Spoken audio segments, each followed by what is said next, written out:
Taurus. Blood moon. It's very beautiful. You can see all the stars coming out in the sky on the full moon. It's dark, 16 degrees of Taurus. Conjunct Uranus. The moon is occulting Uranus, so the planet of radical freedom and change and liberation and invention, ruling the sign of Aquarius, modern ruler of Aquarius, Uranus, first planet to be discovered by a telescope by Herschel in the late 1700s.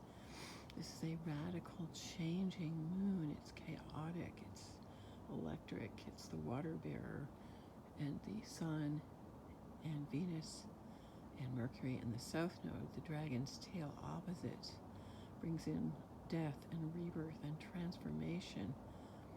So we're releasing a lot of toxic energy, a lot of secrets are going to be revealed as the moon, which represents the people. It is November the 8th, it's the midterm elections in the US. As the moon represents the people, the unconscious will of the people is obscured, so things are in shadow and the shadows come forward. And the energy is really interesting, actually. You can really feel it. There's some extraterrestrial energy. I can see the Milky Way. I'm in my backyard here in Toronto. It's a busy urban city. Wow, but the stars are really magical. So Saturn is squaring this eclipse at 18 degrees of Aquarius. I can see some big stars out there in the sky. I can see Aldebaran from here. That's the Archangel Michael. I call upon the Archangel Michael to bring clarity and protection, and I call upon all of the archangels to be here. There's a lot of complex configuration of planets, and if you go to Medium, I've written about it, and if you go to my website, my blog, tarot.com, my blog at infinitynow.wordpress.com, you'll read the whole article. It is important for a number of people. The eclipse, I believe, squares Joe Biden's Mercury. So if you have any planets with an eclipse, use very tight orbs. If you have any planets within 3 degrees, because the north node, the dragon's head, Rahu at 13 degrees of Taurus to 16 or even 17, let's say we'll use 4 degrees here. If you have any planets 13 to 17, Taurus, Scorpio, Leo, Aquarius, you're going to feel the full impact of this eclipse. Now my descendant is 16 degrees of Taurus, so I am fully being impacted here.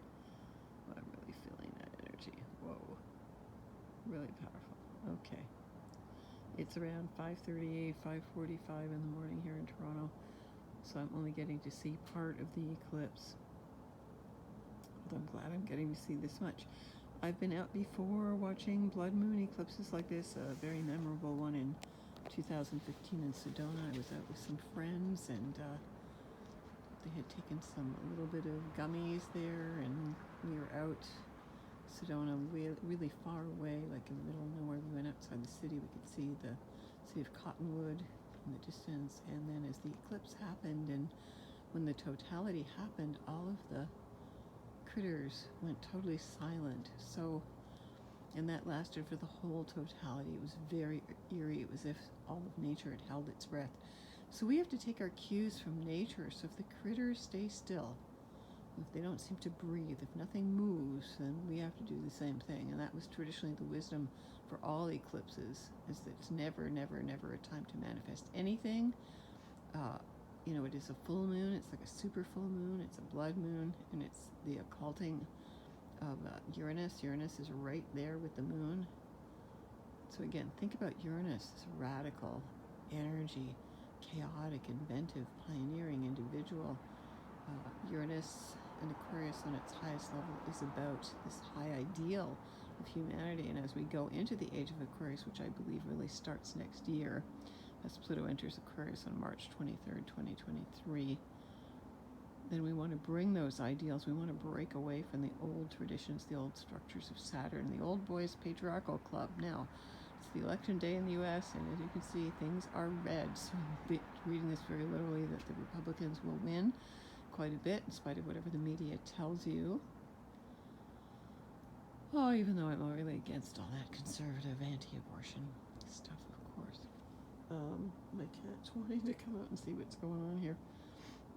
So, if you're up watching this eclipse, just breathe into the energy of the eclipse. Just really feel the energy. It's kind of like a solar flare. There was a big one a day ago. It kind of, you can feel how the electromagnetic frequencies of the earth are shifted, how your own emotional body is being shifted. Remember, it is a full moon. So the Earth's shadow is falling over the eclipse, and there won't be another total eclipse for another 3 years. And sometime in the future, there will never be total lunar eclipses or solar eclipses again. So we are very fortunate to be able to see total eclipses.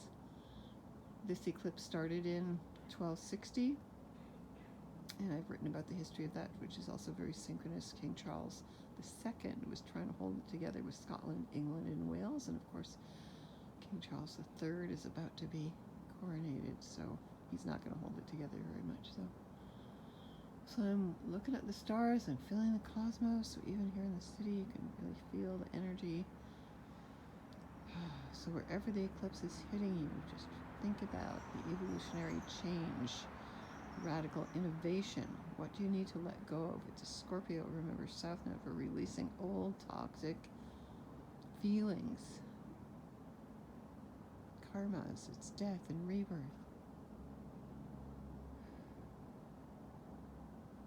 A lot of secrets again will come to light. Oh, it's getting darker now. Think about watching this ancestors where the moon was like being eaten by the dragon. That's really the ancient myth of this. It's like it's almost like I'm seeing stars and energies coming right off the moon. Oh, I can hear all the noise of the city too. I'm sending prayers for my friend Maureen, who's going to have heart surgery tomorrow. And she's being heavily impacted by this eclipse, and also for my friend Ayala's mother, who's passing or has already passed, and a lot of people passing. That's a big change. You can see the Pleiades actually up there too. So the Pleiades are quite involved here. You want to I'm calling upon the Pleiadians to come and guide us and protect us. There's an airplane going overhead now.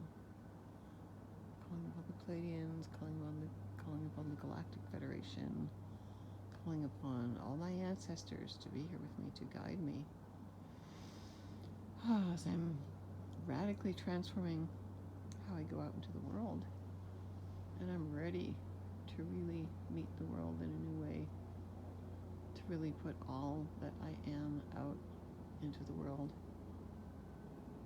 I'm still banned from Twitter. I guess it's going to take them a while till they actually change those rules.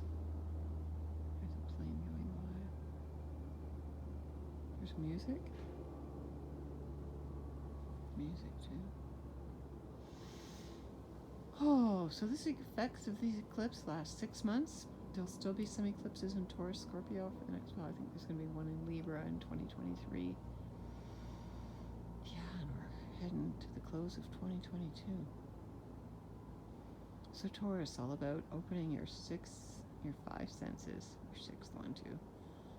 It's all about your values, your core values, your resources, your tools, food, real estate, land, resources, self-esteem, all of those things radically changing. And of course, Taurus is the bull market. So cryptocurrencies ruled by Uranus. Could be some radical changes there. Saturn's going at his restrictions. I read that none of the astrologers wanted to make predictions about the eclipse because it's too much of a wild card. And remember that Mars, the ruler of Scorpio, where Venus is right now. Wow, there's all kinds of wild energies. I can see things floating around. Wow, this seems like more open than Halloween. So Mars, the ruler of Scorpio, Venus is in Scorpio right now, so Mars is what's called the final dispositor of this eclipse. And Mars, of course, is retrograde and out of bounds, even more important, at 25 degrees of Gemini, which is conjunct to the North Star, or Betelgeuse. That's the star of, well, direct north, and this is a north nodal eclipse. So north was traditionally like the highest spiritual goal. So remember, the moon is the moods of the people, the unconscious. We want to go to our highest physical values of beauty, It's Taurus rules beauty, rules the throat chakra. There might be thyroid issues coming up for people. Speaking our truth, being steadfast and stubborn and bullish. The age of Taurus. Think about the age of Taurus and the island of Crete and that matriarchal society. It was so beautiful. Such a high expression of creativity. Oh, yeah, there's lots of stars coming out. It's pretty amazing.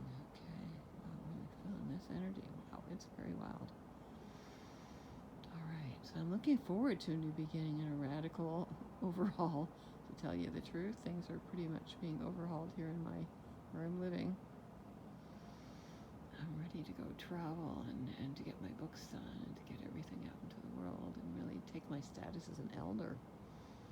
I'm a grandmother now. I got to see my little beautiful grandson today and hold him. I'm so in love with him. So Taurus, it's about being in the Garden of Eden. It's about appreciating being grounded. It's about appreciating having a soul, being a soul, temporarily incarnating in this beautiful earth. So we want to bring back all the beauty to the earth. We want to radically use all that technology to improve the earth. Yeah, and we can do that. So wishing you all the best blessings. You can get in touch with me at tarottarot.com if you want to find out how this eclipse is affecting you personally. Yeah, get in touch with me at tarottarot.com.